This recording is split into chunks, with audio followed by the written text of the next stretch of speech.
Cool. Today is a Monday. We've just come out of lockdown in Wales, and the irony being is England has now gone in for 4 weeks. And this week I've got to sort this out, which is my hair. I've done a couple of videos now where I've not had to worry too much about the standard of it, but this video's come about from mate Rob, who on Instagram just asked about setting up a home studio. I've done a video before. It was part of my live stream during the first lockdown. And I'll link a note in the cards at the top of the video during this as well, so if anyone wants to have a look at that, you can. So there's just a couple of considerations. Don't take any of this as any facts. If there's anything you think I've missed out, leave a comment in the section below as well. And I'll link to any like a couple of links to websites as well for equipment that I recommend. Setting up a home studio, it really, like, one of the things to consider, it really depends on what you're doing. And what I mean by that is what my home studio might be working for is more towards mixing and production and mastering. Whereas, you know, for like musicians and people who might be following me, I know a lot of you guys are songwriters and musicians and performers and looking at recording demos. So some of the considerations that I might consider for my setup will be different to yours. So these are just a few things to consider and think about when you're setting up. So the first, probably the most important thing that you're going to have to consider is something that you're not really going to need to spend any money on. And that's just considering what room you're going to set up in. And what I mean by that is I do most of my videos here in Leaders Vale, and the thing I really like about it is a very well controlled room. You can see all the panels around. See all the panels around here.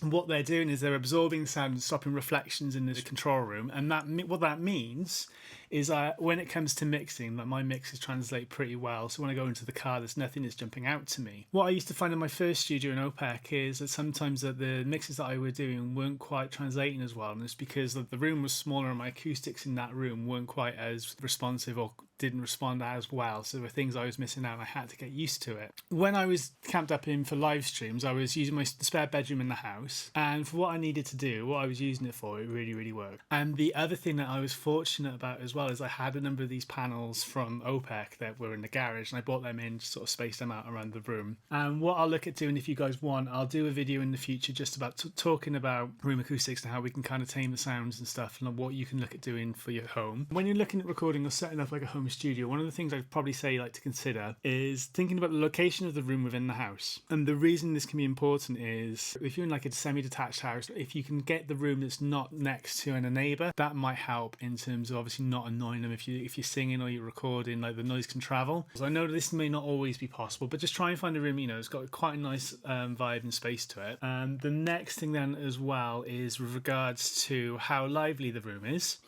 If you've got carpets, sofas, or like clothes hanging up in the room, the fabric will actually help absorb the sound and stop it making it become lively. Now, if you've got anything with hard surfaces like tiles on the floor, hard surfaces on the wall, if you're thinking like kitchens or bathrooms, they're a lot more reflective and they're a lot more echoey. When they're more echoey, this could be like, you might prefer this for recording, but if you're looking at mixing or like listening back to what you've got, you might need a bit more of a controlled room or maybe a deader room, and it might help with your mixes when it comes to translating. So I think on the studio tour that I've did, you can hear the difference when I go from the control room into the corridor.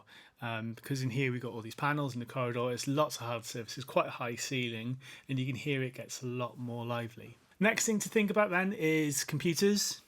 These days iPads are actually pretty good, and I know a lot of people that I'm working with in the last 5 years, they've become amazing for recording. The main thing when it comes to recording is computers, laptops are still a bit more in depth and still you have a bit more control with what you can do on laptops and computers. So if you can spend a bit of money buying a decent laptop, it's going to obviously double up then for like collaboration, for doing any work or invoicing or emails and everything. That can be great. But I think the way things are going now, I think even in the next 5 years, even 2 years, I reckon that we'll be in a point where iPads will become really worth considering. With the computer as well, I mean, like GarageBand is fine for 90% of the people. Reaper's a really good low cost option as well. On Windows, you've got Sonar, Cakewalk by BandLab now, which used to be called Sonar, and you've also got Audacity.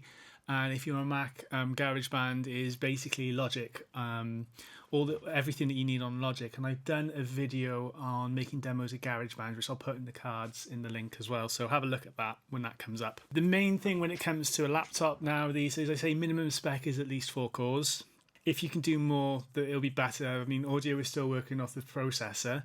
If you start looking into live streaming and like doing live performance with the sound card that you're using, the video card's going to become a lot more important as well. So have a think about that. If you're going to be using like OBS alongside like Logic or Ableton, try and spend a little bit of money on the video card as well, because I know that like the computer I've got here in the studio, I do my Pro Tools mix sessions, have Logic recording the speech and the audio, and I can actually stream to Facebook and everything off OBS all at the same time with a webcam going in. So that's all because I've got I spent a lot of money on the processors, the RAM, and the video card. RAM is 16 gigabyte minimum, and if you can update and upgrade in the future as well, do that as well. Next thing then is Soundcard. A Soundcard is basically what records your mics, your instruments, and also takes the audio from the computer and puts it on your speakers or your headphones. Focusrite, Audience, Universal Audio, Apogee are all the ones that I probably recommend that I've had experience with. And the quality of these now are really, really good, to the point where I've had a couple of people send me mixes and I've been really, really impressed with what people have been recording with. But to begin with, I don't think you need to spend that much money if it is just for demos and recording at home. The ones I've mentioned are really, really good starting points, and they'll last you a very long time. Say you're recording acoustic, you're recording vocals, just handheld instruments. Even like a Focusrite Solo might be enough. You've got one microphone and one guitar input. But some of these sound cards also have an option for having an ADAT or digital input, and what that does is it lets you expand your inputs by 8 channels. If you're going to be looking at expanding to drums in the future, having a digital input will mean that your sound card will last a little bit longer. But there's a couple of things that we can do, is that you can also combine sound cards together and make aggregate audio devices on Mac anyway. And this might be handy for drums, where 8 channels might be the minimum that I'd recommend, but if you can have, say, like 12 or 16, that should cover you for the time being. Next thing will be headphones. Now these are Beyerdynamic DT770s. I think I bought a pack of these for like a couple of £100. These are closed back headphones. So what that means is around the back they're actually like quite hard, and they don't let sound come in or out. Now why that's important for recording is when you're looking at, like, say you're recording acoustic on your own and you've got a click track running, if the sound comes out of this, it's going to bleed into the microphone. So if you can get a set of these, the earbuds are alright, but you might get a little bit of spill. These are really good because it'll just like isolate the sound coming from the speakers in the headphones from the room, and it will mean that you won't get as much bleed. It's not a bad thing, but it's obviously when you're recording to click track, you don't really want the click bleeding into your mic and causing issues with the performance. Open back, I wouldn't recommend at the starting point, but it's something to have a think about in the future, because what they're really good is you can hear everyone around you. Next thing is microphones. With microphones, if you do any live performance or live gigging, you've got your own mics, start with those. So if you've got like an SM58, SM57, that's going to be really good. That's going to be good enough. And one of the best bits of advice I ever got from the sound engineer was when I was doing work experience in Club Eva Bar. I was talking to him about the equipment that I had, and I was always moaning, saying, I don't think I've got enough. I don't think it's going to be very, very good. And he said, you're going to learn more from like just using what you've got than spending loads and loads of money on more equipment that you don't know how to use. So if you just got an SM58, just use that for the time being and work on getting good sounds out of that. The Shure Beta range is really, really good. I've used them on vocals from time to time and they sound really, really great. If you're looking at like investing a little bit of money, good starting points I'd always recommend. Aston microphones. Every time I've used them, I've always been really, really impressed. I know when we had Gil Norton come here, he was one of the early developers and like one of the people, like he was giving feedback to Aston for developing the microphones, and they had them, and when he told us the price, I couldn't believe how cheap they were. Another set of microphone brands like Audio Technica, the AT range, AT4040 and AT4033, if you can pick them up second hand, they can be pretty cheap. And SE Electronics do some really, really good value microphones as well. As I mentioned before, use whatever you have to kind of just get used to what you're expanding on. A good large diaphragm condenser you'll use it on tons and tons of sources, and you'll be surprised that it's always worth having like a good couple of mics you can expand on. But don't worry too much if you haven't got the stuff.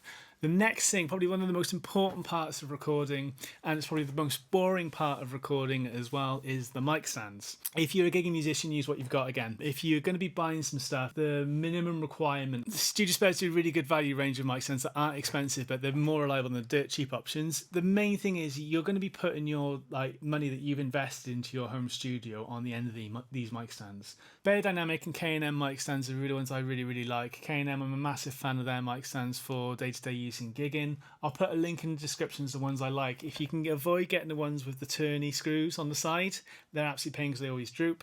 But again, minimum requirements is try and spend, like I say, £50 might seem a lot for a mic stand, but if it's the difference between your mic breaking and something that's going to last 10, 20 years, 30 years, 40 years, you're going to save more money than buying the ones that would, like mic stands that were cheap for tenner. It's going to break off over a year or so, or 6 months after heavy use. And then the final thing for setting up your home studio, speakers. If you haven't got anything, like, just get used to mixing on headphones and testing and listening out in the cars. I'm a big fan of the Yamaha HS range, the HS5s or the HS8s. They're white cone speakers. They look very, very similar to NS10s. I don't think they particularly sound like them, but I've been really impressed with the sound quality that I've and the mixes that I've heard, my own mixes that I've heard on those speakers as well. And I think they're a really, really good starting point for recording. And they're something that if you get used to them, they're like, you can like expand them, take them other places, and like they're small, they're portable, and you can take them to other studios, and that's like a reference point that you can listen to. The KRK Rocket range I quite like. The VXT, if you've got a bit more money.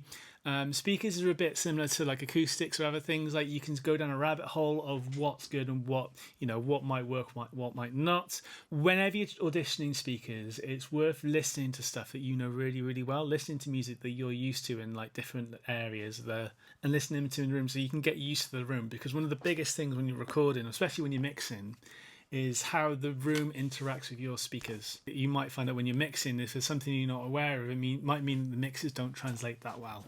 And finally, a pop shield. I'll put a link in the description to the ones I like. Anything you would like is good, but let me know what you think. If there's anything you think I've missed out, give me a comment in the section below. If you like the videos I'm doing, please give me a like and subscribe, and I hopefully see you all again next time. Nice one, guys.